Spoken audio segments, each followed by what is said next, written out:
ஒரு ஊர்ல 4 நண்பர்கள் இருந்தாங்க. 4 பேரும் சோம்பேறிகள். 4 பேருக்கும் எந்த வேலையும் செய்யறதுக்கு உடம்பு வளையறதில்ல. இருந்தாலும் சோம்பேறித்தனத்துல ஒருத்தருக்கு ஒருத்தர் கொஞ்சம் வித்தியாசம் உண்டு. அதுக்கு தகுந்த மாதிரி அவங்களுக்கு பேர் அமைஞ்சு போச்சு. ஒருத்தன் கால் சோம்பேறி, இன்னொருத்தன் அரை சோம்பேறி, அடுத்தவன் முக்கால் சோம்பேறி, கடைசி ஆளு முழு சோம்பேறி. இவங்க 4 பேரும் நண்பர்கள். அப்புறம் எப்படி காரியம் நடக்கும்? 4 பேரும் ஒரு வீதியில் அப்படியே நடந்து போய்கிட்டு இருக்கிறாங்க. நல்ல பசி. எங்கேயாவது சோறு போடுவாங்களா அப்படின்னு பார்த்துக்கிட்டே வந்தாங்க. அவங்க வந்த வழியில் ஒரு ரூபா காசு கிடந்தது தரையில். அவங்க கண்ணில் அது பட்டுது. ஆனாலும் அதை குனிஞ்சு எடுக்கணுமே, அதுக்கு சோம்பேறித்தனம்.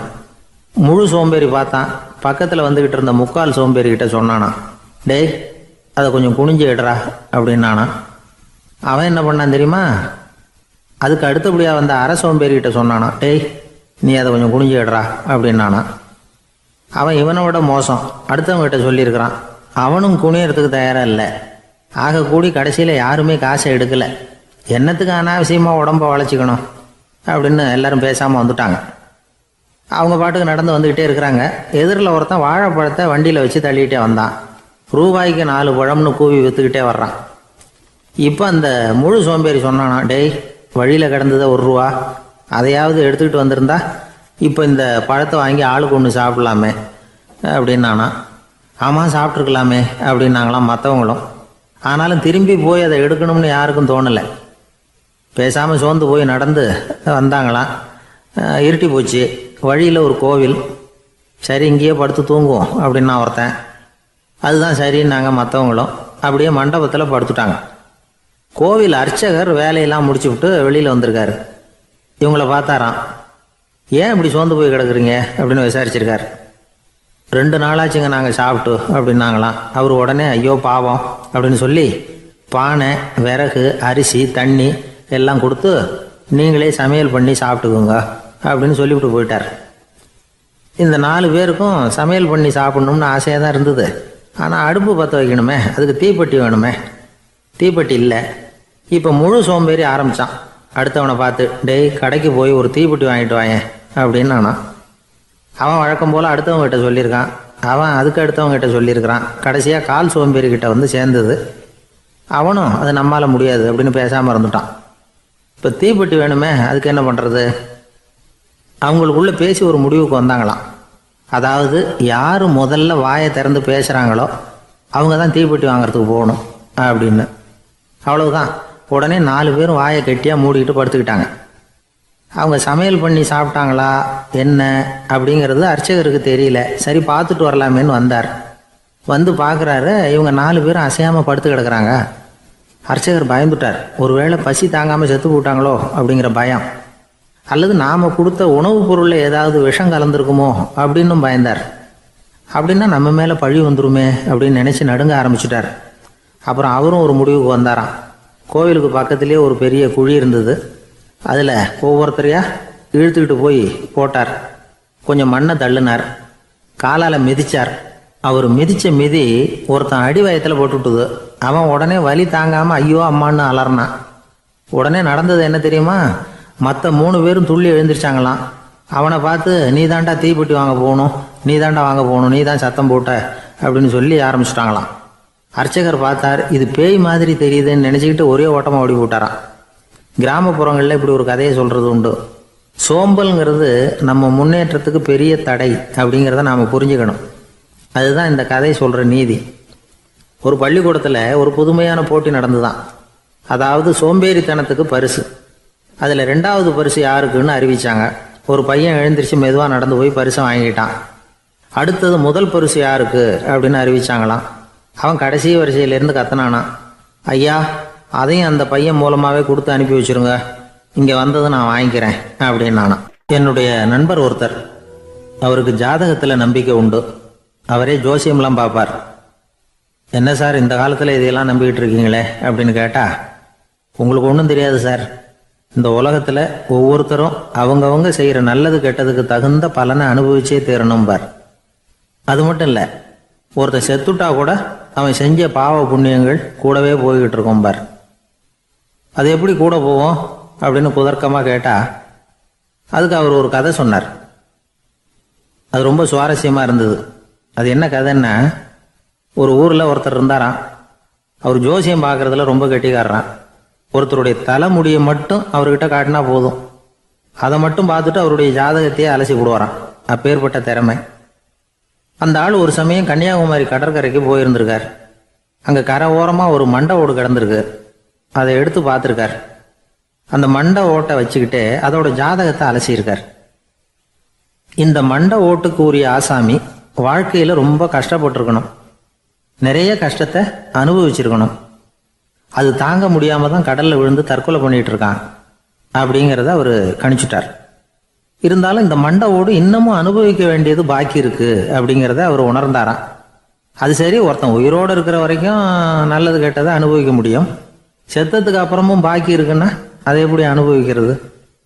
இந்த மண்டை ஓட்டுக்கு இன்னும் கொஞ்சம் பாக்கி இருக்குங்கிறது அவருக்கு புரிஞ்சதே தவிர அதோட அர்த்தம் என்னங்கிறது சரியா விளங்கலை.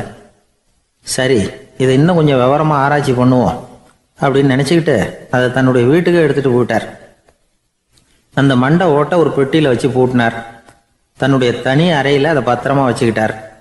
தினமும் ராத்திரி ஆனதும் தன்னுடைய மனைவியை பார்த்து, நீ போய் பூஜை அறையில் தனியாக படுத்துக்க அப்படின்னு சொல்லிவிட்டு தினம் ராத்திரி 12 மணிக்கு பெட்டியை திறந்து அவர் பார்ப்பார்.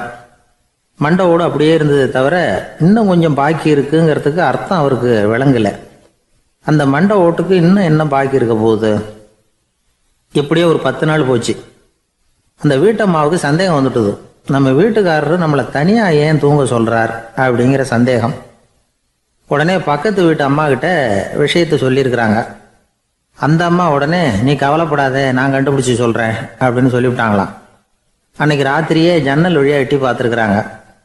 இந்த ஆள் மண்டை ஓட்டை கையில் வச்சுக்கிட்டு அது திருப்பி திருப்பி பார்த்துக்கிட்டு இருக்கிறான். அதை பார்த்துட்டாங்க. மறுநாள் காலையில் அவரோட மனைவியை பார்த்தாங்க. ஏம்மா, உன் வீட்டுக்காரருக்கு நீ முதல் மனைவியா 2வது மனைவியா அப்படின்னு கேட்டாங்களாம். எனக்கு தெரிஞ்ச வரைக்கும் நான் ஒருத்தி தான் அவருடைய மனைவி அப்படின்னாங்களாம் அவங்க. அப்படி இல்லை, நீ அவருக்கு 2வது மனைவி. முதல் மனைவியின் மண்டை ஓட்டை தான் அவர் தினமும் ராத்திரியில் எடுத்து பார்த்துக்கிட்டு இருக்கிறார் அப்படின்னாங்க அடுத்த வீட்டு அம்மா. அப்படியா விஷயம் அப்படின்னு சொல்லிவிட்டு கணவன் வீட்டில் இல்லாத நேரமாக பார்த்து அந்த மண்டை ஓட்டை எடுத்து கொண்டாந்து ஒரு உரலில் போட்டு உலக்கையால் குத்தி நொறுக்க ஆரம்பிச்சிட்டாங்க. வெளியில் போயிருந்த அந்த ஆள் அப்போ தான் உள்ளே நுழைஞ்சார். மண்டை ஓடு உலக்கை கிட்ட குத்து வாங்கிக்கிட்டு இருக்கு. அது அனுபவிக்க வேண்டியது இன்னும் கொஞ்சம் பாக்கி இருக்குங்கிறதுக்கு அர்த்தம் எனக்கு இப்போ தான் புரிஞ்சுது அப்படின்னாராம் அவர். இந்த கதையிலேருந்து நாம் இன்னொரு நீதியையும் புரிஞ்சுக்கணும். அதாவது நம்ம வீட்டை பற்றி நமக்கு புரியாததெல்லாம் அடுத்த வீட்டுக்கு. ஒரு ஊரில் ஒரு ஆள் இருந்தான். நிறைய பணம் சேர்த்தான். அவனுக்கு சம்பாதிக்க தெரியுமே தவிர செலவு பண்ண தெரியாது. மகா கஞ்சன். காசை கையில் எடுக்கவும் மாட்டான். எடுத்தால் செலவு செய்ய வேண்டியிருக்குமே. அதனால் இப்படியே அவன் காலத்தை ஓட்டி விட்டான். வயசாயிட்டுது.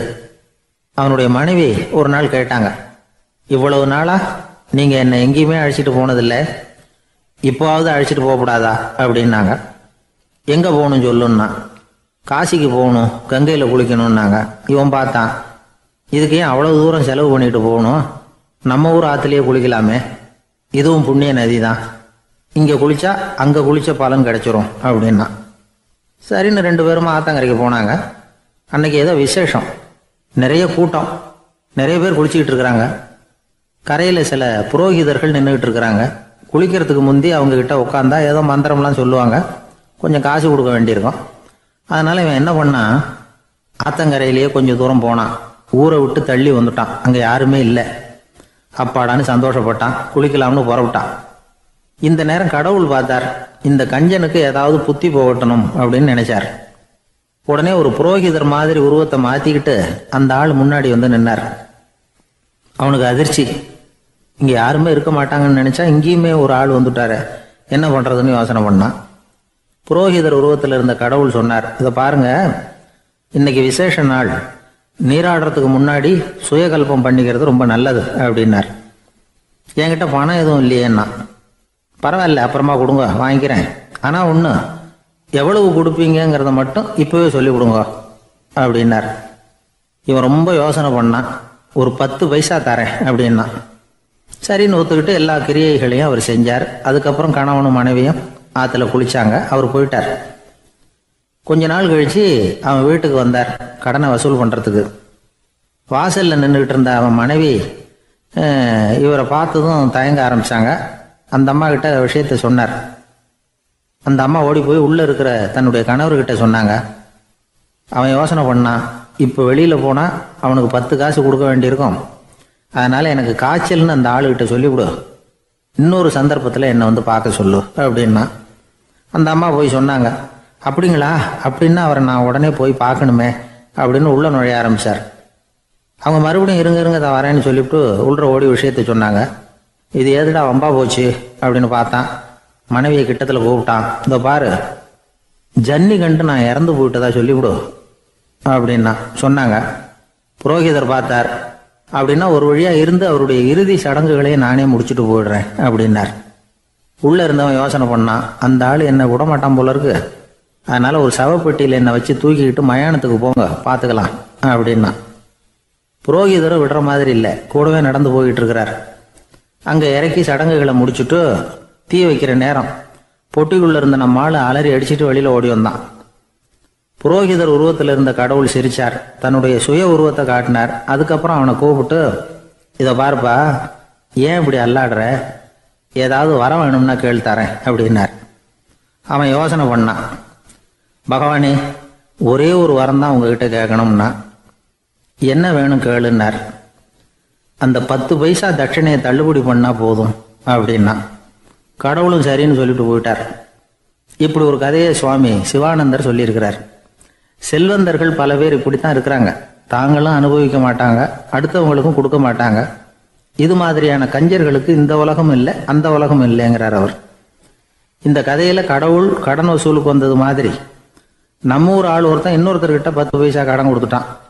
திருப்பி வாங்கறதுக்கு நடையா நடக்கிறான். கடைசியாக கேட்டான், நீ எப்போ தான் கடனை திருப்பி தரப்போற, அதை முடிவாக சொல்லுன்னா.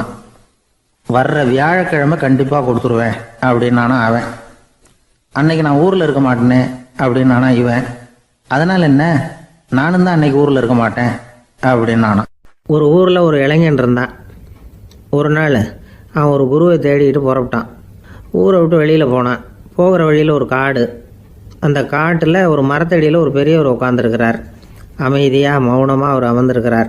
இந்த பெரியவரை விசாரிக்கலாம், குருவை தேடி கண்டுபிடிக்கிறதுக்கு இவர் ஏதாவது ஒரு வழி சொல்லி கொடுப்பார் அப்படின்னு நினச்சிக்கிட்டு அவர் நெருங்கினான்.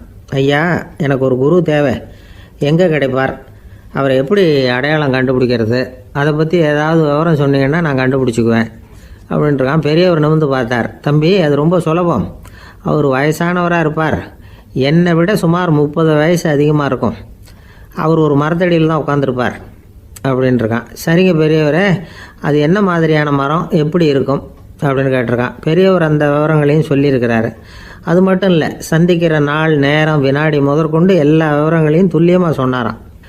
இவ்வளவு விவரங்களை இவரால் எப்படி சொல்ல முடியுது அப்படின்னு இவனுக்கு ஆச்சரியம். இருந்தாலும் அந்த பெரியவர் கடைசியாக ஒரு விவரம் சொன்னார். அது என்ன தெரியுமா, எப்படியும் நீ அவரை சந்திக்கிறதுக்கு ஒரு 30 வருஷம் ஆகும் அப்படின்னு சொல்லிவிட்டாரான். ரொம்ப நன்றிங்க பெரியவரே அப்படின்னு சொல்லிவிட்டு அந்த இளைஞன் புறப்பட்டுருக்கான். இப்போ அவனுக்கு குரு பற்றின விவரம் எல்லாம் கிடைச்சிட்டுது, சந்திக்கிற நேரமும் தெரிஞ்சுட்டுது. ஆனால் 30 வருஷம் அவரை தேடி அலைய வேண்டியிருக்குமே. அவன் தேட ஆரம்பித்தான். காடு மலை எல்லாம் சுற்றி அலைஞ்சான். பல வருஷங்கள் தேடினான். அழுத்து போயிட்டான். கடைசியில் அவனுக்கும் வயசாகிட்டுது. கடைசியில் தன்னுடைய சொந்த ஊருக்கே திரும்பி போய்கிட்டு இருந்தான். அங்கே ஒரு மரத்தடியில் அவன் தேடிக்கிட்டு இருந்த குருநாதர் கிடைச்சார். யார் அவருன்னா, 30 வருஷத்துக்கு முன்னாடி வழி சொல்லி கொடுத்தாருல அதே பெரியவர். அவருக்கு இப்போ 30 வயசு அதிகமாக இருந்தது. அதே மரம். அன்னைக்கு பெரியவர் சொன்ன அடையாளம் இப்போ பொருத்தமாக இருந்தது. இப்போ அந்த பெரியவர் சொன்னார், சரியாக வந்து சேர்ந்துட்டேன், வா, உனக்காக தான் நான் இவ்வளவு காலமும் காத்துக்கிட்டு இருந்தேன் அப்படின்னாரான். என்ன சொல்கிறீங்கன்றிருக்கான். 30 வருஷத்துக்கு முன்னாடி என்கிட்ட வந்தியே, அப்போவே என் காலம் வந்து முடிஞ்சு போயிருந்தது. அப்போவே என்ன உனக்கு அடையாளம் தெரியல, அதனால் இவ்வளவு காலம் உனக்காக காத்துட்டு இருக்கும்படி ஆயிட்டுது அப்படின்னாராம். ஐயா, அப்போவே நீங்கள் சொல்லியிருக்கலாமே, இதுதான் 30 வருஷம் கழித்து நீ சந்திக்க போகிற இடம், நான் தான் உன்னுடைய குரு அப்படின்னு சொல்லியிருக்கலாமே அப்படின்ட்டுருக்கான். அந்த பெரியவர் சிரிச்சுக்கிட்டே இதுக்கு பதில் சொன்னாராம். நான் எவ்வளவோ விவரமாக தான் சொன்னேன், நீ சரியாக புரிஞ்சிக்கல. காரணம், அப்போ நீ போதுமான அளவுக்கு பக்குவம் பெற்றிருக்கவில்லை. அதனால் புரியும் சக்தி இல்லாமல் போயிட்டுதப்போ 30 ஆண்டு காலம் நீ அலைஞ்சி தெரிஞ்சிருக்கிற. அது காரணமாக இப்போ உனக்கு அந்த பக்குவம் வந்துட்டுது. அதனால தான் அடையாளம் காண முடிஞ்சது, நானே உன்னுடைய குரு அப்படின்னாராம். இதுலேருந்து என்ன தெரியுதுன்னா, ஆன்மீகத்தில் மாணவனாக சேர்றதுக்கு கூட ஒரு பக்குவத்தன்மை தேவைப்படுது. ஒரு பெரிய ஞானி, அவர்கிட்ட சீடனாக இருக்க ஒருத்தன் வந்தான், எதிரில் நின்னா. ஞானி அவனை வெகு நேரம் உற்று பார்த்தார். அப்புறம் சொன்னார், சீடனாக இருக்கிறது ரொம்ப சிரமம்னார். நான் தயாராக இருக்கிறேன்னா. அது இன்னமும் சிரமமாச்சே, இங்கே குருவாக இருக்கிறது மட்டுமே சுலபம் அப்படின்னாராம். அப்படின்னா நான் குருவாகவே ஆயிடுறேன் அப்படின்னானா. இது போலவே இந்த காலத்தில் கதை ஒன்று உண்டு. ஒரு பள்ளிக்கூடத்தில் வகுப்பு ஆசிரியர் மாணவனை திட்டிக்கிட்டு இருந்தார். டேய், நீ 100க்கு 10 மார்க்கு தான் வாங்கிட்டு இருக்க. இவ்வளவு மோசமாக நீ படித்தா கடைசியில் மாடு மேய்க்கிறது கூட லாய்க்கு இல்லாதவனா ஆகிடுவேன். அதுக்கப்புறம் என்ன செய்ய போகிறேன் அப்படின்னாராம். பையன் தலையை சொரிஞ்சிக்கிட்டே சொன்னானா, சார் அப்படின்னா ஒன்று செய்கிறேன் அப்படின்னானா. இவர் கேட்டிருக்கார், என்ன செய்ய போகிறேன்னு. வேற என்ன சார், உங்களை மாதிரி ஒரு ஆசிரியர் ஆகிடுறேன் அப்படின்னானா. காசியில் இருக்கிற கடவுள் காசி விஸ்வநாதர், அங்கே இருக்கிற தேவி காசி விசாலாட்சி. இவங்க 2 பேரும் ஒரு நாள் பேசிக்கிட்டு இருந்தப்போ கடவுள் சொன்னார், இந்த மனிதர்களை நாம் ரொம்பவும் நம்பிக்கையோடு தான் படைச்சிருக்கிறோம். இருந்தாலும் அவங்களுக்கு தான் நம்பிக்கை இல்லை, எதுலேயும் ஒரு உண்மையான நம்பிக்கை இல்லாமல் வாழ்ந்துக்கிட்டு இருக்கிறாங்க அப்படின்னார். என்ன அப்படி சொல்கிறீங்க? அதை பாருங்கள், எவ்வளவு பேர் காசியை தேடிட்டு கங்கையில் குளிச்சுக்கிட்டு இருக்கிறாங்க. அவங்களெலாம் நம்பிக்கை இல்லைன்னா இவ்வளவு தூரம் தேடிட்டு இங்கே குளிப்பாங்களா அப்படின்னு நாங்கள் தேவி. சரி, அதை சோதித்து பார்க்கலாம் அப்படின்னு 2 பேரும் முடிவு பண்ணிக்கிட்டாங்க. உடனே ஒரு திட்டம் போட்டாங்க. அது எப்படின்னா, நாம் 2 பேருமே பக்தர்கள் மாதிரி உருவத்தை மாற்றிக்கிட்டு கங்கை கரைக்கு போக வேண்டியது. நான் கங்கையில் இறங்கி குளிக்கிறேன். கொஞ்ச நேரத்தில் சுழலில் மாட்டிக்கிட்டது மாதிரி நடிக்கிறேன். நீ உடனே கரையிலிருந்து சத்தம் போடும், என்னோடய வீட்டுக்காரரை யாராவது காப்பாற்றுங்களேன்னு சத்தம் போடும். அதோடு இன்னொன்று சொல்லு, யாராவது ஒரு புண்ணிய ஆத்மா அவர்கிட்ட போய் அவருடைய முடியை பிடிச்சி இழுக்கணும். அப்படி ஒரு சாபம் இருக்குது எங்களுக்கு. புண்ணிய ஆத்மா, அதாவது எந்த பாவமும் செய்யாத இல்லாத ஒருத்தர் தான் அவரை காப்பாற்ற முடியும். அப்படிப்பட்டவங்க யாராவது வெள்ளத்தில் குதிச்சு என்னுடைய கணவரை காப்பாற்றுங்கோ அப்படின்னு நீ சத்தம் போடு, கூச்சல் போடு, என்ன நடக்குதுன்னு பார்க்கலாம் அப்படின்னார் கடவுள். சரின்னு சொல்லி 2 பேருமா சாதாரண பக்தர்கள் மாதிரி கங்கை கரைக்கு சேர்ந்தாங்க. அவர் இறங்கி குளித்தார். திட்டம் போட்டது மாதிரியே சுழலில் மாட்டிக்கிட்டது மாதிரி கத்துனார். கரையில் இருந்த அந்த அம்மா, ஐயோ என் கணவரை காப்பாற்றுங்களேன், யாராவது காப்பாற்றுங்களேன்னு கத்துனாங்க. பல பேர் ஓடி வந்தாங்க. உடனே இவங்க, பாவம் இல்லாத புண்ணிய ஆத்மா ஒருத்தரால் தான் என்னுடைய கணவர் காப்பாற்றப்படணுங்கிறது விதி, அப்படி ஒரு சாபம் இருக்குது, அதனால் புண்ணிய ஆத்மா யாராவது அவர்கிட்ட போய் அவர் முடியை பிடிச்சி தூக்கினா அவரை காப்பாற்றி விடலாம் அப்படின்னாங்க. இவங்க இப்படி சொன்னதும் எல்லாரும் திகைச்சு போய் நின்றுட்டாங்க. ஒவ்வொருத்தருக்கும் அவங்க செஞ்ச பாவம்லாம் ஒவ்வொன்றா ஞாபகத்துக்கு வர ஆரம்பிச்சுட்டுது.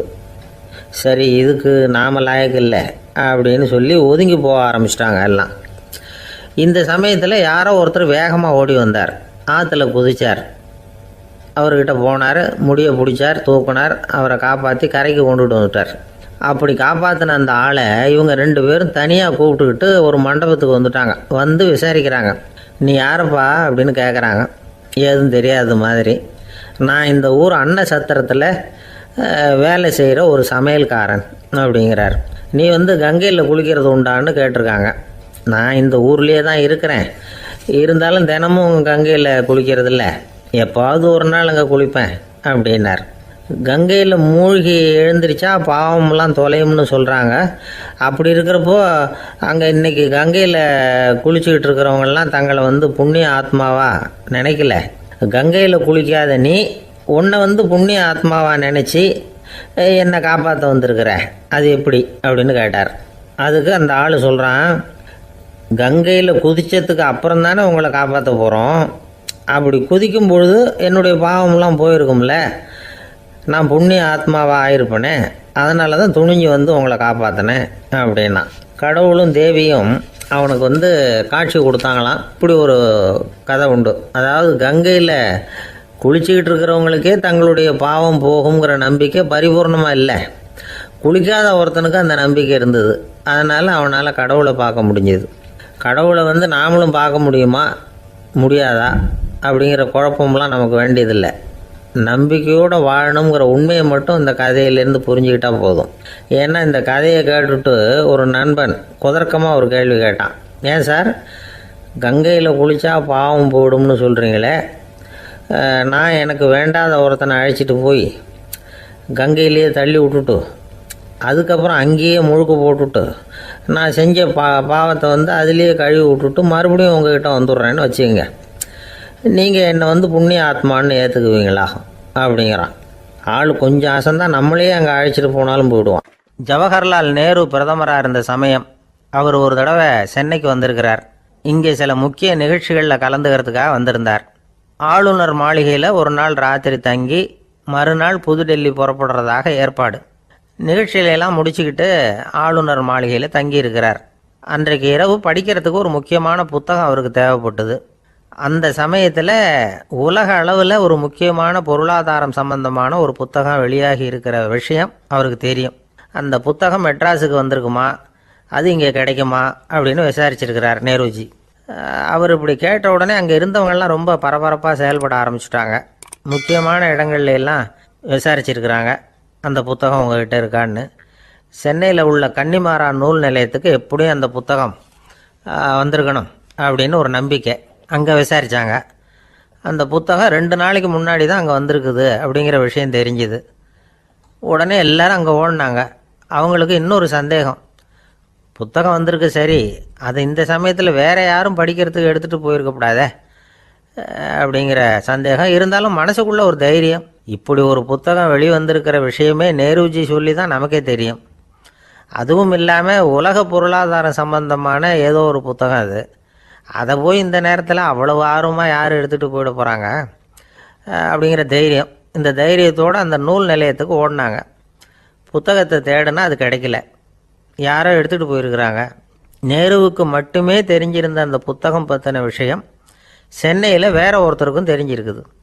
உடனே எல்லாரும் பரபரப்பாக அதுக்குன்னு இருக்கிற ரிஜிஸ்டர் இருக்குல்ல, பதிவேடு, அதை புரட்டி பார்க்குறாங்க யார் எடுத்துகிட்டு போகிறாங்கன்னு தெரிஞ்சுக்கிறதுக்காக. எடுத்துகிட்டு போனவங்க அதில் கையெழுத்து போட்டிருப்பாங்கல்ல, அதை பார்த்து யாருன்னு தெரிஞ்சுக்கலாம் அப்படிங்கிறதுக்காக தான் அதை புரட்டுறாங்க. அதோ அந்த புத்தகத்தோட பேர் பக்கத்தில் அதை எடுத்துக்கிட்டு போனவங்க கையெழுத்து உத்து பார்க்குறாங்க எல்லாரும். அதில் போட்டிருக்குது பேர் CN அண்ணாதுரை அப்படின்னு எழுதியிருந்தது. அவர் தான் பேரறிஞர் அண்ணா. நேரு படிக்க விரும்பின ஒரு புத்தகத்தை அதே நேரம் படிக்க விரும்பின இன்னொரு தலைவர் இவர். படிக்கிறதுல அவருக்கு இருந்த ஆர்வத்தை நாம் தெரிஞ்சுக்கணும்னா அதுக்கு எவ்வளவோ சம்பவங்கள் இருக்குது. கடைசி காலத்தில் அவர் அடையாறு மருத்துவமனையில் படுத்திருக்கிறார். அவருக்கு ஒரு முக்கியமான அறுவை சிகிச்சை செய்ய வேண்டியிருக்குது அவசரமாக. அமெரிக்காவிலேருந்து டாக்டர் மில்லர் வந்திருக்கிறார். அவர்கிட்ட கேட்குறார், டாக்டர் நாளைக்கே அறுவை சிகிச்சை செய்ய போகிறீங்களா அப்படின்னு. ஆமாங்கிறார் டாக்டர் மில்லர். நாளைக்கு மறுநாள் செஞ்சுக்கிறேனே அப்படின்னாரான் அண்ணா. ஏன் ஏதாவது நாள் பார்க்குறீங்களான்னு கேட்டிருக்கார். இல்லை, ஒரு புத்தகத்தை படிச்சுக்கிட்டு இருக்கிறேன், அதை நாளைக்குள்ளே முடிச்சிருவேன், அதுக்கப்புறம் நான் இறந்தாலும் கவலை இல்லை அப்படின்னாரான் இவர். அவர் தான் அறிஞர் அண்ணா. சங்ககால நூல்கள்லேருந்து சமீபத்தில் வந்த நூல்கள் வரைக்கும் எல்லாம் அவர் படிச்சிருக்கிறார். ஒரு திருமண விழாவில் அவர் பேசும்பொழுது சொன்ன விஷயம் இது. சங்க காலத்தில் காதலியை மணக்க விரும்புகிறவனுக்கு அவனுடைய தந்தை வீர சோதனைகள்லாம் வைப்பார். போய் புலிப்பல் கொண்டுக்கிட்டு வா, அப்போ தான் என் பொண்ணை கொடுப்பேன் அப்படின்னு சொல்லுவார். காதலன் உடனே காட்டுக்கு போவான், ஒரு புலியை கொன்று அதனுடைய பல்லை கொண்டுக்கிட்டு வருவான். அதை வீர பதக்கத்தில் பதிச்சு அவனுக்கு மாமனார் சூட்டுவார் கல்யாண சமயத்தில். இப்போலாம் காதலன் கிட்ட அப்படி சொல்ல முடியாது. இப்போலாம் காதலன் கிட்ட காட்டுக்கு போய் புலிப்பல் கொண்டுக்கிட்டு வான்னு யாராவது சொன்னால் புலி தான் மாப்பிள்ளையாக வந்து சேரும் அப்படின்னார். ஒரு விவசாயி விதைக்கிறதுக்காக வயல்வெளி பக்கம் போகிறார். விதைகளை அள்ளி வீசினார். அப்போ என்ன ஆச்சுன்னா, சில விதைகள் பாதை ஓரத்தில் விழுந்தது, சில விதைகள் முள் செடிகள் மண்டி இருந்த புதருக்கு இடையில் விழுந்தது, சில விதைகள் நல்ல நிலத்தில் விழுந்தது. பாதை ஓரத்தில் விழுந்த விதை என்ன ஆச்சுன்னா, அதெல்லாம் பறவைகள் கண்ணில் போட்டுவிட்டுது. உடனே உட்காந்து கொத்தி தின்னுட்டு போட்டுது. அதிகமாக மண் இல்லாத பாறை பகுதியில் விழுந்த விதையெல்லாம் லேசாக வேர் விட்டு முளைக்க ஆரம்பிச்சுது. அதுக்கப்புறம் வேர் கீழேயும் ஆழமாக போக முடியல, மேலேயும் சூரிய வெப்பம் அதிகம் தாங்க முடியல, எல்லாம் காஞ்சி கருகி போட்டுது. புதர் பகுதியில் சில விதைகள் விழுந்தது இல்லையா, முள் செடிகள் காடாக மண்டி போயிருந்தது. அதனால் முளைச்சி வர்ற செடிக்கு நெருக்கடி அதிகமாக போட்டுது, சரியாக வளர முடியல, விளைச்சலும் சரியாக இல்லை. நல்ல நிலத்தில் விழுந்த விதைகள் மட்டும் நல்லா முளைச்சிது, நல்லா வளர்ந்தது, விளைச்சலும் பிரமாதமாக இருந்தது. இந்த கதையை சொல்லிவிட்டு கேட்க செவியுள்ளோர் கேட்கட்டும் அப்படிங்கிறார் இயேசு பெருமான். ஆமாம், இயேசு கடலில் நின்ற படகு ஒன்றில் உட்காந்துருக்கிறார். கடற்கரையில் ஏராளமான மக்கள் உட்காந்துருக்கிறாங்க. அந்த சமயத்தில் தான் இயேசு ஓமைகள் மூலமாக மக்களுக்கு பல உண்மைகளை சொல்லிகிட்டு இருக்கிறார். மக்கள் அந்த கதையை கேட்டுட்டு ஒன்றும் புரியாமல் முழிக்கிறாங்க. அதை கவனித்த இயேசு அந்த ஓமையை விளக்க ஆரம்பித்தார். இதில் அந்த விதைக்கிறவர் தான் இறைவன். அவருடைய வார்த்தைகளை விதைக்கிறார். அந்த வார்த்தைகளை கேட்கிற மக்கள் அந்த விழுந்த விதைகள் மாதிரி 4 வகையானவர்கள். சில பேர் பாதை ஓரத்தில் விழுந்த விதைகள் மாதிரி. இறைவன் வார்த்தைகளை அவங்க கேட்குறாங்க, ஆனால் தீய எண்ணங்கள் செய்கைகள் மூலமாக விதைக்கப்பட்ட வார்த்தைகள் அழிஞ்சு போடுது. இறைவன் வார்த்தைகளை கேட்ட உடனே மகிழ்ந்து போய் உடனே சில பேர் அதை ஏற்றுக்கிறாங்க. இவங்கெல்லாம் அந்த பாறை பகுதியில் விழுந்த விதைகள் மாதிரி. அதனால் இவங்கெல்லாம் வேறு இல்லாதவங்க. கொஞ்ச காலத்துக்கு இறை வார்த்தைகளுக்கு கீழ்ப்படிந்து நடப்பாங்க. அதனால் ஏதாவது இடைஞ்சல் ஏற்பட்டால் உடனே தடுமாறுவாங்க. தங்கள்கிட்ட இருக்கிற நல்ல பண்புகளை விட்டுட்டு பாவ வழிகளுக்கு போயிடுவாங்க. முள் செடிகளுக்கு இடையில் விழுந்த விதைகள் மாதிரி உள்ளவங்க யாருன்னா, இவங்களுக்கு உலக கவலை உண்டு, செல்வத்தின் மீது மயக்கம் உடையவர்கள். உலக ஆசைகள் இவங்களுக்குள்ளே பூந்துடுறதுனால அங்கே இருக்கிற நல்ல பண்புகள் மறைஞ்சு போயிடுது. அதனால் அவங்களும் உபயோகம் இல்லாதவங்களாக ஆயிடுறாங்க. நல்ல மனிதர்கள் நல்ல நிலத்தில் விழுந்த விதைகளுக்கு ஒப்பானவர்கள். இவங்க இறை வார்த்தையை கேட்குறாங்க, அதை ஏற்றுக்கிறாங்க, அவங்களும் நல்லபடியாக வாழுறாங்க, அடுத்தவங்களுக்கும் உபயோகமாக இருப்பாங்க. இதுதான் இயேசு சொன்ன விளக்கம். நல்ல வார்த்தைகளை கேளுங்கள், நல்ல வார்த்தைகளை ஏற்றுக்கொள்ளுங்கள், அடுத்தவங்களுக்கு உபயோகமாக இருங்க. இதுதான் பெரியவங்கள்லாம் நமக்கு சொல்லுகிற உபதேசம். ஒரு அப்பா தன்னுடைய மகனுக்கு உபதேசம் பண்ணார். இதை பாருப்பா, நல்ல வார்த்தைகளை கேட்கணும், எப்போதுமே மகன் அப்பா பேச்சை கேட்கறது நல்லது அப்படின்னாராம். நீ ஏதாவது ஒரு தப்பு பண்ணால் என் தலையில் ஒரு முடி நரைச்சி வெள்ளையாக போடும்பா, நீ செய்கிற ஒவ்வொரு தப்புக்கும் என் தலையில் ஒவ்வொரு முடி வெள்ளையாயிடும் அப்படின்னாராம். பையன் யோசிச்சான், அப்பா இப்போ தான் எனக்கு புரியுது, தாத்தாவோட தலைமுடி பூராவும் வெள்ளையாக இருக்கிறதுக்கு என்ன காரணம்ங்கிறது எனக்கு இப்போ தான் புரியுது அப்படின்னானா. ஒரு ராஜா இருந்தார். நாடு பூராவும் நிறைய மரங்களை நட்டு வளர்க்கணுங்கிறது அவரோட ஆசை. தானே அதுக்கு முன்மாதிரியாக இருக்கணும்னு நினைச்சார். அரண்மனையை சுற்றி மரங்களை நட்டு வளர்த்தார். இதை பார்த்துட்டு ஜனங்களும் அவங்கவுங்க வீட்டை சுற்றி மரக்கன்றுகளை நட்டு வளர்த்தாங்க. கொஞ்ச காலத்தில் ஊர் பூரா பசுமையாக மாறிச்சு. எல்லாருக்கும் சந்தோஷமாக இருந்தது. இது ஒரு பக்கம் இருக்கட்டும். இப்போ நான் சொல்ல போகிற கதை வேற. அதாவது அந்த ராஜா ஒரு நாள் தன்னுடைய அரண்மனையை சுற்றி இருக்கிற விதவிதமான மரங்களை எல்லாம் போய் பார்த்தார். எப்படி இருக்கிறீங்க அப்படின்னு ஒவ்வொரு மரத்துக்கிட்டையும் விசாரிச்சாராம். எந்த மரமும் சந்தோஷமாக இருக்கிறதா தெரியல. அதுக்கும் மனசில் ஒரு குறை. முதல்ல ஆலமரத்துக்கிட்ட போனார். அது சொல்லிச்சு, மண்ணா நான் நல்லா பெருசாக வளர்ந்துருக்கிறேன், அடர்த்தியாக இருக்கிறேன், கிளையெல்லாம் 4 பக்கமும் நல்லா படர்ந்து தான் இருக்குது, இருந்தாலும் எந்த பிரயோஜனமும் இருக்கிறதா தெரியல எனக்கு. என்னுடைய பழம்லாம் ரொம்ப சின்னதாக இருக்குது, என் கண்ணுக்கு சரியாக புறப்பட மாட்டேங்குது. நான் இருக்கிற சைஸுக்கு என்னுடைய கிளையில் இருக்கிற பழம்லாம் எவ்வளவு பெருசாக இருக்கணும், அது இத்தினூண்டு இருக்கிறது எனக்கு பெரிய அவமானமாக இருக்குது.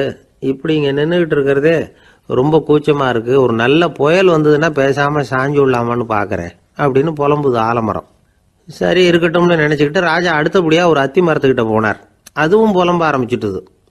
நான் கூட பெரிய மரம் தான், இல்லை இலையெல்லாம் அழகாக தான் இருக்குது, பழம் அழகாக இருக்குது, இருந்தாலும் உள்ள விஷயம் இல்லையே, அத்தி பழத்தை புட்டு பார்த்தா அத்தனையும் சொத்தை அப்படின்னு பழமொழியே உண்டாயிட்டுதே, இப்படி ஒரு கெட்ட பேரோட நான் இருக்கணுமா அப்படின்னு புலம்புது அது. சரி இது இருக்கட்டும் அப்படின்னு சொல்லி அடுத்தபடியாக வேப்ப மரத்துக்கிட்ட போனார். அது தன்னுடைய வேதனையை வெளியிட்டது. எனக்கு எவ்வளவோ மருத்துவ குணங்கள்லாம் இருக்கிறதா சொல்லிக்கிறாங்க, இருந்தாலும் என்ன பிரயோஜனம், என்னுடைய பழத்தை மனிதர்கள் யாரும் விரும்பி சாப்பிட்றது இல்லையே அப்படின்னுது. ராஜா அடுத்தாப்புல இருந்து ஒரு பனை மரத்துக்கிட்ட போனார். நான் நல்லா உயரமாக தான் வளர்ந்துருக்கிறேன், மற்ற மரங்கள்லாம் என்னை அண்ணாந்து தான் பார்க்கணும், இருந்தாலும் என்கிட்ட நிழலுக்காக யாரும் ஒதுங்கிறது இல்லையே அப்படின்னுது. என்ன இது எல்லா மரமும் இப்படி திருப்தி இல்லாமல் இருந்துகிட்டு இருக்குதே அப்படின்னு நினச்சிக்கிட்டே ராஜா அடுத்தபடியாக அங்கே இருந்த ஒரு பைன் மரத்துக்கிட்ட போனார். அழகாக உயரமாக பசுமையாக தான் இருந்தது, ஆனால் பழமோ பூவோ கிடையாது. அதை நினச்சி அது வருத்தப்பட்டுக்கிட்டு இருக்குது. ஓக் மரம் அது ஒன்று நின்றுட்டு இருந்தது. அது என்ன சொல்லிச்சுன்னா, இலையுதிர் காலத்தில் என் மேலே இருக்கிற எல்லா இலைகளும் உதிர்ந்து போடுது, முடி கொட்டின மனிதர்கள் மாதிரி மொட்டையாக நான் நிற்க வேண்டி இருக்குது, என்ன வாழ்க்கை இது அப்படின்னு சொல்லி அழுத்துக்கிட்டது.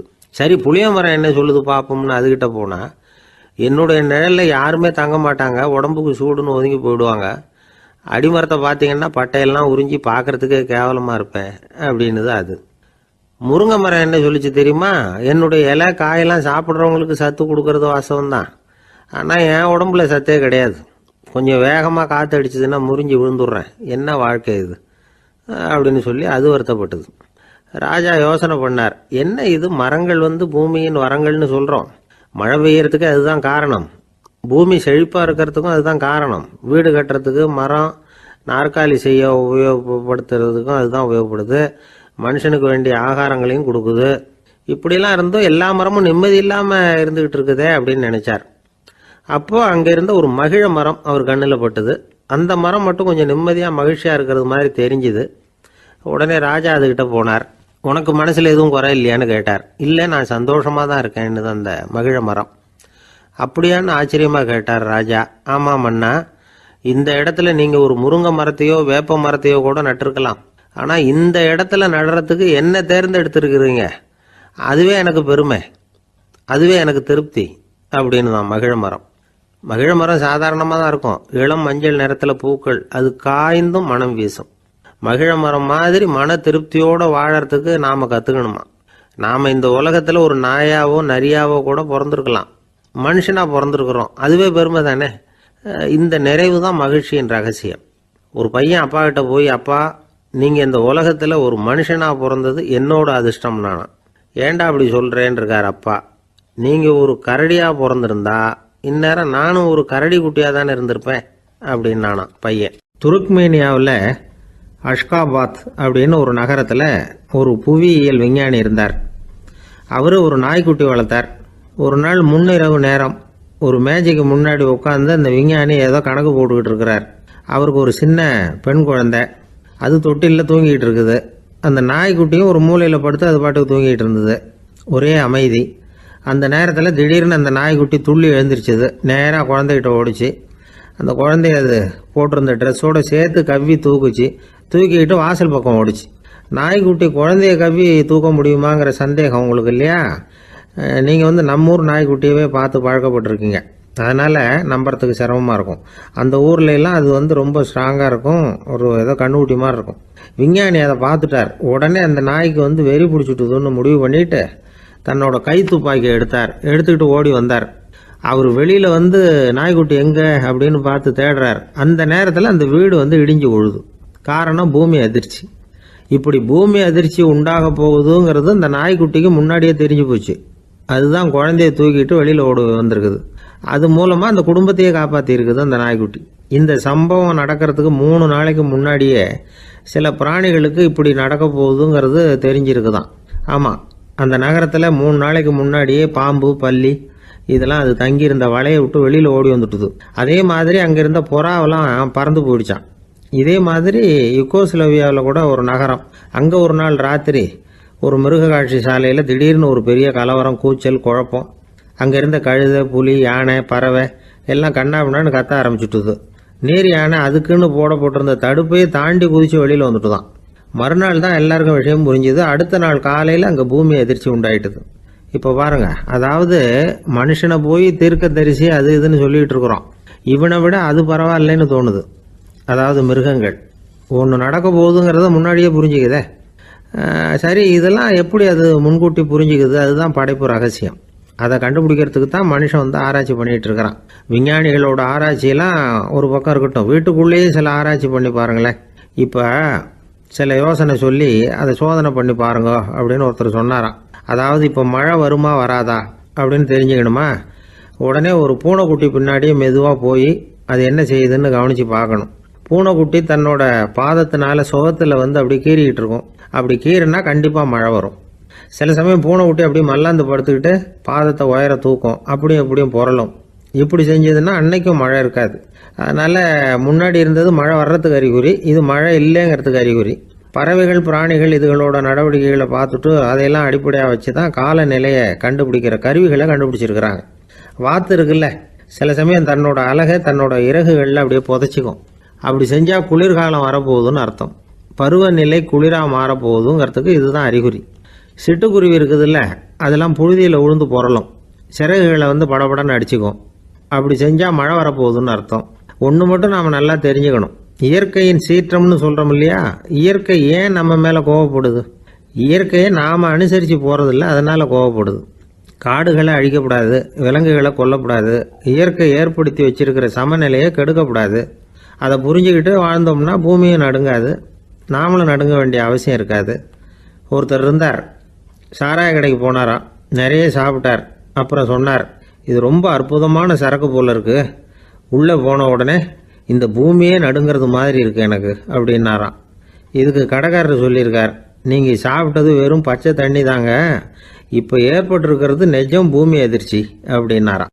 பக்தின்னு சொல்கிறோம் இல்லையா, அது 3 வகைப்படும் அப்படிங்கிறார் ஒரு பெரியவர். அது என்ன 3 வகைன்னா, தெய்வ பக்தி, அடியார்கள் பக்தி, குரு பக்தி. அடியார் பக்தியை விட தெய்வ பக்தியை விட குரு பக்தி தான் ரொம்பவும் சிறந்ததுங்கிறார் அவர். தெய்வத்துக்கிட்ட செஞ்ச பாவம் குருநாதர்கிட்ட தீர்ந்துருமா, குருநாதர்கிட்ட செஞ்ச பாவம் தெய்வத்துக்கிட்ட போனாலும் தீராதான். இப்படி பெரியவங்களாம் சொல்லி வச்சிருக்கிறாங்க. ஒரு காடு, அங்கே அயோத தௌமியர் அப்படின்னு ஒரு தபோதனர், அவர் பல மாணவர்களை ஒன்றா சேர்த்து ஒரு குருகுலம் நடத்திக்கிட்டு இருக்கிறார். பல தரப்பட்டவங்க பல திறப்பட்டவங்க மாணவர்கள் அதில் சேர்ந்து படிச்சுக்கிட்டு இருக்கிறாங்க. பாஞ்சால ராஜகுமாரன் ஒருத்தனும் அந்த குருகுலத்தில் சேர்ந்து படிச்சுக்கிட்டு இருக்கிறான். அவன் பேர் ஆருணி, பெரிய இடத்து புள்ள, இருந்தாலும் படுப்பில் ரொம்ப கெட்டிக்காரனாக இருந்தான். அவன் தான் அங்கே முதல் மாணவன். ஒரு நாள் குருநாதர் அந்த அரசகுமாரனை கூப்பிட்டார். நம்ம குருகுலத்துக்கு சொந்தமான வயலில் தண்ணீர் பெருகி வெள்ளம் பயிரை அழிக்குதான், அதனால் நீ போய் மடையை அடைச்சிட்டு வந்துடும் அப்படின்னார். அந்த அரசகுமாரன் உடனே புறப்பட்டான். குருநாதர் சொல்லிட்டார்ல, உடனே புறப்பட்டான். நான் பெரிய இடத்து பிள்ளையாச்சே, ராஜகுமாரனாச்சே, ரொம்ப செல்வாக்கூட வளர்ந்தவனாச்சே, நான் போய் வயலில் இறங்கி வேலை செய்கிறதா அப்படின்னுலாம் அவன் நினைக்கல. குருநாதர் கட்டளையை நிறைவேற்ற வேண்டியது நம்ம கடமை அப்படின்னு நினச்சான். உடனே ஒரு மண்வெட்டியை துவக்கி தோளில் வச்சுக்கிட்டு புறப்பட்டு போயிட்டான். வயலுக்கு போனான். பார்த்தான், தண்ணி கரையை உடச்சிக்கிட்டு வயலுக்குள்ளே ஏகமாக பாஞ்சிக்கிட்டு இருக்குது. இவன் மண்வெட்டியால் களிமண்ணை புல்லோடு சேர்த்து புல் பத்த மாதிரி வெட்டி வெட்டி போட்டான். இருந்தாலும் மடையை அடைக்க முடியல. தண்ணி அதை மீறி வந்துக்கிட்டே இருக்குது. தண்ணி வேகமாக வயலுக்குள்ளே போய்கிட்டே இருக்குது. போடுற பத்தையெல்லாம் கரைஞ்சி கரைஞ்சி போயிட்டுருக்கு. இருந்தாலும் இவன் தன்னுடைய முயற்சியை கைவிடலை, வெட்டி வெட்டி போட்டுக்கிட்டே இருக்கிறான். காலையில் அங்கே போனவன் சாயந்தரம் வரைக்கும் இப்படி செஞ்சுக்கிட்டு இருக்கிறான். உடம்பும் மனசும் ரொம்பவும் சோர்ந்து போச்சு. இருந்தாலும் குருநாதர் இட்ட கட்டளையை நிறைவேற்றாமல் இருக்கிறோமேங்கிற ஒரு குறை அவனுக்கு இருக்குது. குரு கட்டளையை நிறைவேற்றாத நான் இன்னமும் இருக்கணுமா அப்படின்னு யோசனை பண்ண ஆரம்பிச்சிட்டான். என்ன செய்யலாம்னு பார்த்தான். நம்ம குருநாதர் இட்ட பணிக்காக இந்த உடம்பையே தியாகம் பண்ணலாம் அப்படின்னு முடிவு பண்ணான். தண்ணி பாயுதில்ல, அதுக்கு குறுக்க விழுந்து அப்படியே மடையை அடைச்சிக்கிட்டு அப்படியே படுத்துட்டான். இது மற்றவங்களுக்கு தெரியாது. அன்னைக்கு ராத்திரி ஒரு விளக்கு முன்னாடி உட்காந்து குருநாதர் பிள்ளைங்களுக்கு பாடம் சொல்லி கொடுத்துக்கிட்டு இருக்கிறார். வரிசையில் இருக்கக்கூடிய ராஜகுமாரனை காணலை. நம்ம ஆருணி எங்கே போனா அப்படின்னு சொல்லி மற்ற மாணவர்களை விசாரித்தார். இப்போ அவங்க சொன்னாங்க, சுவாமி, அவன் காலையில் வயலுக்கு மடையை அடைக்கிறதுக்காக போனான், நீங்கள் தான் போக சொன்னீங்க, இன்னும் திரும்பி வரல அப்படின்னு அவர் பையன். குருநாதர் உடனே ஒரு தீவெட்டி எடுத்துக்கிட்டு மாணவர்களை அழைச்சிக்கிட்டு வயலுக்கு போனார். அங்கே போய் பார்த்தா ஆளை காணும். ஆருணி ஆருணின்னு சொல்லி சத்தம் போட்டு கூப்பிட்டு பார்க்குறார். நான் இங்கே இருக்கேன் குருநாதா அப்படின்னு காலுக்கு அடியிலேருந்து ஒரு சத்தம் வருது. குனிஞ்சு பார்த்தா அவன் மடையில் படுத்துருக்கிறான். என்னப்பா இதுன்னார். காலையிலேருந்து இந்த மடையை அடைச்சி பார்த்தேன் சுவாமி, முடியல, அதனால் இப்படி குறுக்க படுத்துட்டேன். என்னை தாண்டறதுக்கு பயந்து போய் தண்ணியே தேங்கி நின்றுட்டுது அப்படின்னா. அவனுடைய குரு பக்தியையும் அவனை தாண்டறதுக்கு அஞ்சு நிற்கிற தண்ணி தேக்கத்தையும் பார்த்துட்டு எல்லாரும் ரொம்ப ஆச்சரியப்பட்டு போயிட்டாங்களாம். ஆருணி எழுந்திரிச்சு வா அப்படின்னு கூப்பிட்டாரான் குருநாதர். அவன் தண்ணீரை பொழந்துக்கிட்டு எழுந்திரிச்சு வந்தானான். அதனால் அவனுக்கு உத்தாலகன் அப்படின்னு ஒரு பேர். உத்தாலகன்னா தண்ணீரை பிளந்தவன் அர்த்தம். அந்த உத்தாலகன் மாதிரி இந்த காலத்து மாணவர்களுக்கும் குரு பக்தி வேணும் அப்படின்னு சொன்னோம் ஒரு பள்ளிக்கூடத்தில். உடனே நிறைய மாணவர்கள் எழுந்திரிச்சு நின்னாங்க. சார், நீங்கள் எங்களை இன்னமும் சரியாக புரிஞ்சுக்கலன்னு நினைக்கிறோம். அன்னைக்காவது ஒருத்தன் அப்படி இருந்தான், இன்னைக்கு ஏகப்பட்ட உத்தாலகர்கள் இருக்கிறோம். எங்கள் வாத்தியார் கட்டளை இட்டா இப்போவே அது மாதிரி வயலுக்கு போய் மடையில் குறுக்கப்படுத்துக்கிறதுக்கு இந்த வகுப்பில் உள்ள அத்தனை பேரும் தயாராக இருக்கிறோம் அப்படின்னாங்க. அப்படியா அப்படின்னு சொல்லி கேட்டோம் ரொம்ப சந்தோஷமாக. ஒருத்தன் ரொம்ப அடக்கமாக எழுந்திரிச்சான். அப்புறம் சொன்னான், ஆமாம் சார், வகுப்பில் இவர் நடத்துகிற பாடத்தை கேட்டுக்கிட்டு இருக்கிறத விட பேசாமல் போய் மடையில் படுத்துடுறது ஒன்றும் கஷ்டமான காரியமாக இருக்காது. அதனால தான் எல்லாரும் அங்கே போகிறேன்னு சொல்கிறோம் அப்படிங்கிறான்.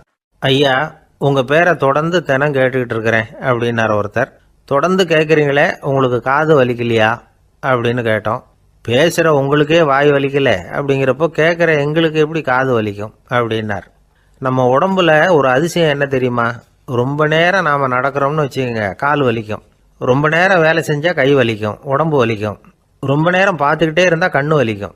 ரொம்ப நேரம் பேசிக்கிட்டே இருந்தால் வாய் கூட வலிக்கும். ஆனால் ரொம்ப நேரம் கேட்டுக்கிட்டே இருக்கிறதுனால காது வலிக்கிறது இல்லை. அதனால் கேட்கறதுக்கு முக்கியத்துவம் கொடுத்தாங்க நம்ம பெரியவங்க. திருவள்ளுவர் தேவையில்லாமல் வார்த்தைகளை உபயோகப்படுத்த மாட்டார். ஒரு திருக்குறள்னு எடுத்துக்கிட்டாவே அதில் மொத்தம் 7 வார்த்தைகள், அவ்வளவுதான். அப்படி 7 வார்த்தைகள் மட்டுமே உள்ள ஒரு திருக்குறளில் வள்ளுவர் ஒரே வார்த்தையை 5 தடவை உபயோகப்படுத்தியிருக்கிறார், திரும்ப திரும்ப பயன்படுத்தியிருக்கிறார். அப்படின்னா அதை எந்த அளவுக்கு வலியுறுத்தி சொல்கிறார் அப்படிங்கிறத நாம் புரிஞ்சுக்கணும். அது என்ன குறள்? செல்வத்துள் செல்வம் செவிச்செல்வம், அச்செல்வம் செல்வத்துள் எல்லாம் தலை. செவிச்செல்வம்ங்கிறது அவ்வளவு முக்கியமானது. கற்றலின் கேட்டல் நன்று. அதிகம் கேட்கணுங்கிறதுக்காகத்தான் எவ்வளவு கேட்டாலும் காது வலிக்கிறது இல்லை. குறைச்சலாக பேசணும், அதிகமாக கேட்கணும். இன்னொரு விஷயம் கவனிங்க, நம்ம உடம்புல கண்ணுக்கு மூடி இருக்குது, எதையாவது நாம் பார்க்க விரும்பலைன்னா உடனே கண்ணை மூடிக்கலாம். நம்ம வாய்க்கு மூடி இருக்குது, பேச விருப்பம் இல்லையா, வாயை மூடிக்கலாம். மூக்குக்கு கூட மூடிக்கிற வசதி இருக்குது, எதையாவது முகர விருப்பம் இல்லையா, மூச்சை அடக்கிக்கலாம். ஆனால் பாருங்கள், காதுக்கு மூடி கிடையாது, அதை கையால் தான் மூட முடியும். யார் என்ன சொன்னாலும் அது நல்லதோ கெட்டதோ காதில் விழுந்துக்கிட்டு தான் இருக்கும். அறிவு தான் நல்ல விஷயங்களை எடுத்துக்கிட்டு கெட்ட விஷயங்களை விட்டுடணும். நல்ல கருத்துக்கள் நம்ம காதில் நிறைய விழுந்துக்கிட்டே இருக்கணும். அதை கேட்டு நாம் நல்லபடியாக வாழணுங்கிறது தான் படைப்பின் விருப்பம். ஆன்மீகவாதிகள் கூட ஒன்று சொல்லுவாங்க, அதாவது ஆன்மீக பாதையில் நீங்கள் முன்னேறணும்னா முதல்ல சிரவணம் செய்யணும்பாங்க. அதாவது பெரியவங்க சொல்கிற நல்ல கருத்துக்களை கேட்கணும் அப்படின்னு அதுக்கு அர்த்தம்.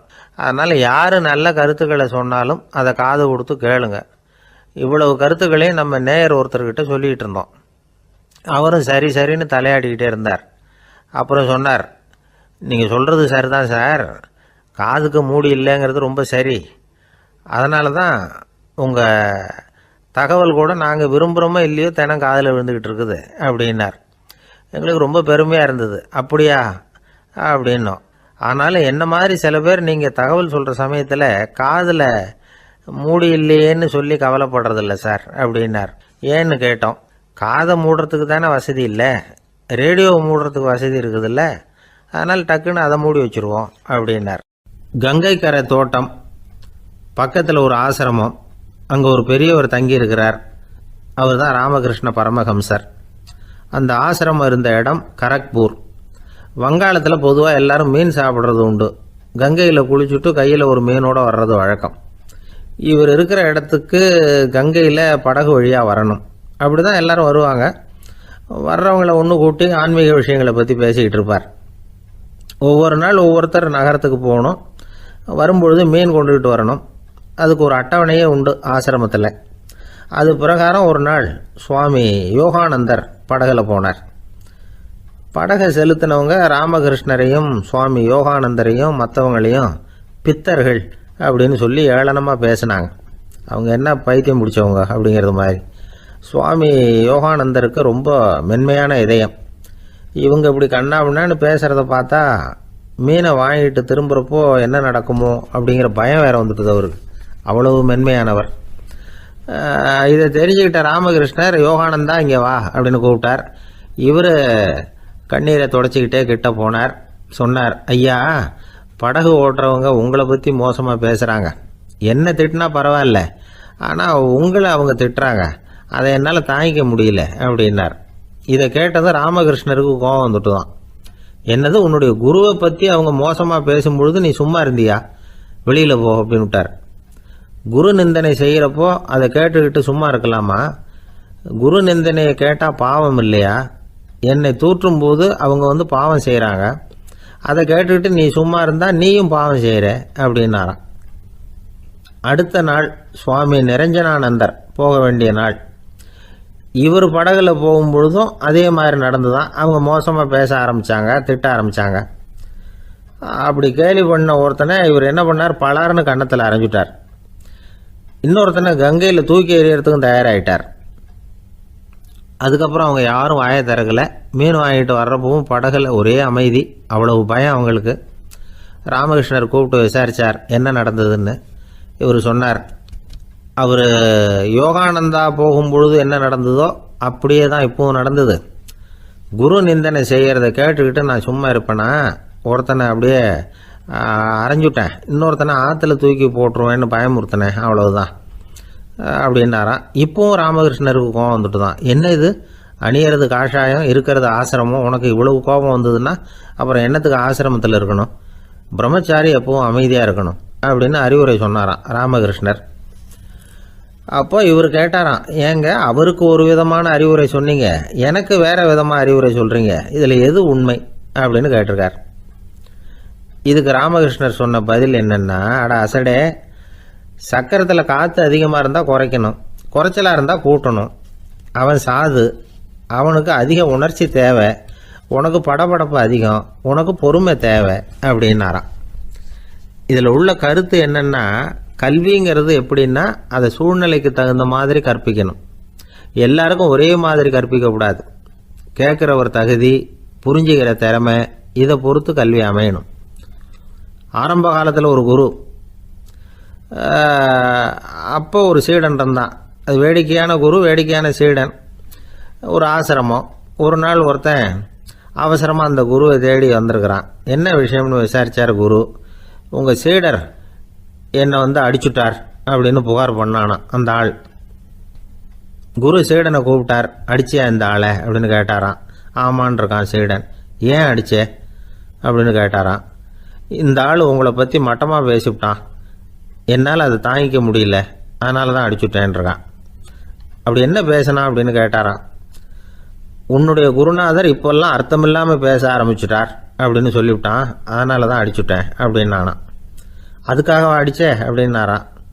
நான் அதுக்காக அடிக்கலை குருவே, இப்பெல்லாம் நீங்கள் அர்த்தம் இல்லாமல் பேசுகிறதாக அவன் சொல்கிறான், அப்படின்னா இதுவரைக்கும் நீங்கள் அர்த்தத்தோடு பேசினதாகத்தானே அர்த்தம், அது தப்பு தானே, அதனால தான் அடித்தேன் அப்படின்னு நானான். தேசத்து மேலேயும் தாய்மொழி பேர்லையும் செலுத்துகிற அன்புக்கு அபிமானம்னு பேர், தேசாபிமானம்னு சொல்கிறோமே இதுதான்.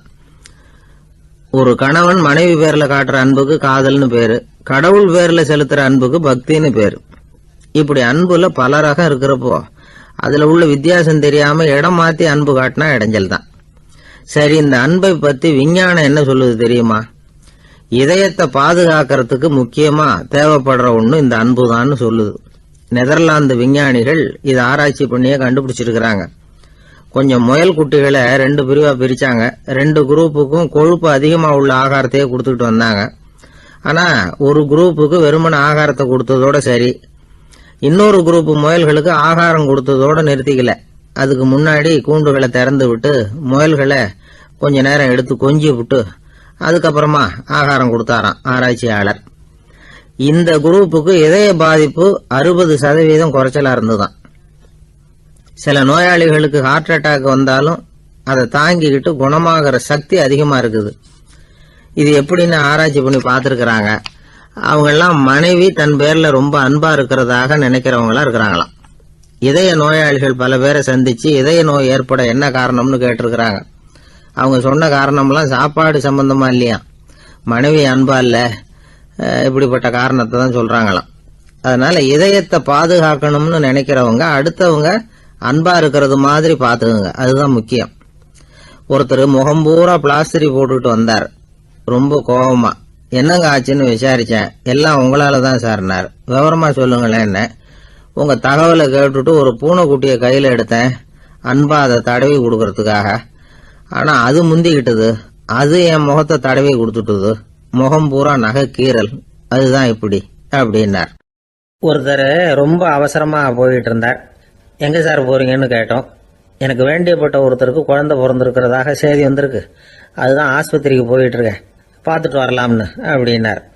அப்படின்னா கொஞ்சம் இப்படி உட்காருங்க அப்படின்னோம். சில விவரம்லாம் சொல்கிறேன் கேட்டுக்கிட்டு போங்க அப்படின்னோம். உட்காந்தார். அப்புறம் சொல்ல ஆரம்பித்தோம். புதுசாக பிறந்திருக்கிற ஒரு குழந்தைய பார்க்க போகிறதுன்னா அது சாதாரண விஷயம் இல்லை. அதில் ரொம்பவும் கவனமாக நடந்துக்கணும். புது குழந்தைக்கு நோய் சுலபமாக தொற்றும். முக்கியமாக காற்று மூலமாக பரவுகிற நோய்கள் சுலபமாக வந்துடும். அதனால் நமக்கு உடம்பு சரியில்லைன்னா குழந்தைய விட்டு கொஞ்சம் தள்ளியே இருக்கிறது தான் நல்லது. பெரியவங்களை பொறுத்த வரைக்கும் சாதாரணமாக உள்ள ஒரு கிருமி கூட குழந்தைய பொறுத்த வரைக்கும் ரொம்ப மோசமான ஒரு கிருமியாக இருக்கும். சில வெளிநாடுகளில் எப்படி தெரியுமா, பிறந்த குழந்தை தூங்கிக்கிட்டு இருக்கிற ஒரு ரூமுக்கு போகணும்னா போகிறவங்க முகமூடி போட்டுக்கணும், காலணிகளை மாற்றிக்கணும், அவ்வளவு சுத்தமாக உள்ளே போய் பார்த்துட்டு வரணும். பொதுவாக சில ஆஸ்பத்திரிகளில் பார்த்தீங்கன்னா பார்வையாளர்கள் நேரத்தில் விசிட்டிங் ஹவர்ஸ் தாயை விட்டு குழந்தைய தனியாக பிரித்து வச்சுருவாங்க. எதுக்குன்னு நினைக்கிறீங்க? அந்த நேரம் பல பேர் வருவாங்க போவாங்க. அவங்க கை கால் சுத்தமாக இருக்காது. சுத்தமில்லாத கைகள் மூலமாக கிருமிகள் பரவும். சுத்தமில்லாத கைன்னா மண்ணு தூசி படிஞ்சிருக்கிற கை மட்டும் தான் அர்த்தம் இல்லை. சாலையில் கையை வீசிக்கிட்டு நடந்து வர்றீங்க, குழந்தைய பொறுத்த வரைக்கும் அது கூட சுத்தம் இல்லாத கை தான். தாயை தவிர மற்றவங்க குழந்தைய தூக்காமல் பார்த்துக்கிறது நல்லது. தாய் கூட அளவோட கொஞ்சிறதோடு நிறுத்திக்கணும். புதுசாக ஒரு குழந்தைய பெற்றிருக்கிற பொண்ணுக்கிட்ட மற்ற தாய்மார்கள் ஏதாவது சொல்லிக்கிட்டே இருப்பாங்க. குழந்தைய அப்படி வளர்க்கணும் இப்படி வளர்க்கணும் அப்படின்னு ஏதாவது அட்வைஸ் பண்ணிக்கிட்டே இருப்பாங்க. இப்படி ஓவராக அறிவுரை பண்ணுறது அந்த பொண்ணை குழப்பி விட்டுரும். அதனால் அப்படிலாம் பண்ணக்கூடாது. அந்த பெண்ணே ஏதாவது கேட்டால் கூட டாக்டர் சொல்ல வேண்டிய விவரங்களை எல்லாம் நாமே சொல்லிக்கிட்டு இருக்கக்கூடாது. புதுசாக பிறந்திருக்கிற குழந்தைய மட்டும்தான் இப்படி பார்க்கணும்னு இல்லை. ஒரு நோயாளி குழந்தைய பார்க்க போகிறதுனா கூட ரொம்ப எச்சரிக்கையாக தான் நடந்துக்கணும். ஒரு தின்பண்டமோ விளையாட்டு சாமானோ அந்த குழந்தைக்கு நாம் வாங்கிட்டு போகிறதா வச்சுக்குவோம். அதை நேராக கொண்டுகிட்டு போய் அந்த குழந்தைகிட்டே கொடுக்கக்கூடாது. அதோட அப்பா அம்மா கிட்ட ரகசியமாக கொடுக்கலாம். அவங்க முடிவு பண்ணட்டும் குழந்தைகிட்ட அதை கொடுக்கலாமா வேண்டாமாங்கிறத. அவங்களுக்கு தான் தெரியும் அதோட மனசும் உடம்பும். உங்கள் அக்கறையை காட்டுறதா நினச்சிக்கிட்டு குழந்தை வாயில் எதையும் கொண்டுட்டு போய் போடாதீங்க. போகிறப்போ உங்கள் வீட்டு குழந்தையும் அழைச்சிட்டு போகாதீங்க. இது நோயை வாங்கிட்டு வந்துடும், அல்லது புதுசாக ஒரு நோயை அதுக்கிட்ட கொடுத்துட்டு வந்துடும். என்னதான் உங்களுக்கு பழக்கமான குழந்தையா இருந்தால் கூட அதுக்கு விருப்பம் இல்லைன்னா பேசக்கூடாது. அங்கே போய் அவங்க பள்ளிக்கூடத்தை ஞாபகப்படுத்திட்டு இருக்கக்கூடாது. நோயில் இருக்கிறப்ப ஸ்கூலை பற்றி பேச அது விரும்பாது. ஆஸ்பத்திரியை விட்டு வெளியில் புறப்படுறப்போ குழந்தைகிட்ட சொல்லணும்னு அவசியம் இல்லை. அதோட அப்பா அம்மா கிட்ட சொல்லிவிட்டு புறப்பட்டா போதும். குழந்தை கோபிச்சிக்காது. சமூக சம்பிரதாயத்தை பற்றி அது கவலைப்படுறதில்லை. இப்படி எல்லா விவரமும் நம்ம எதிரில் உட்காந்துருந்தவங்க கிட்ட சொல்லி முடித்தோம். ரொம்ப நன்றி சார் அப்படின்னு சொல்லிவிட்டு அவர் புறப்பட்டார். குழந்தைங்க கொஞ்சம் வளர்கிற வரைக்கும் தான் நாம் எச்சரிக்கையாக இருக்கணும்னு இல்லை, வளர்ந்த பிறகு இன்னும் எச்சரிக்கையாக இருக்கணும். ஒரு பையன் பள்ளிக்கூடத்துலேருந்து திரும்பி வீட்டுக்கு வந்தான். முகம் பூரா நகத்தால் கீறி இருந்தது. அப்பா பார்த்து பயந்துட்டார். யாருடா உன்னை இப்படி பண்ணது அப்படின்னார். என் கூட படிக்கிற இன்னொரு பையன். நாளைக்கு உன் கூட பள்ளிக்கூடத்துக்கு வர்றேன், நீ எனக்கு அவனை அடையாளம் காட்ட முடியுமான்னார். அது ரொம்ப சுலபம் நான் பையன். எப்படின்னார் அப்பா.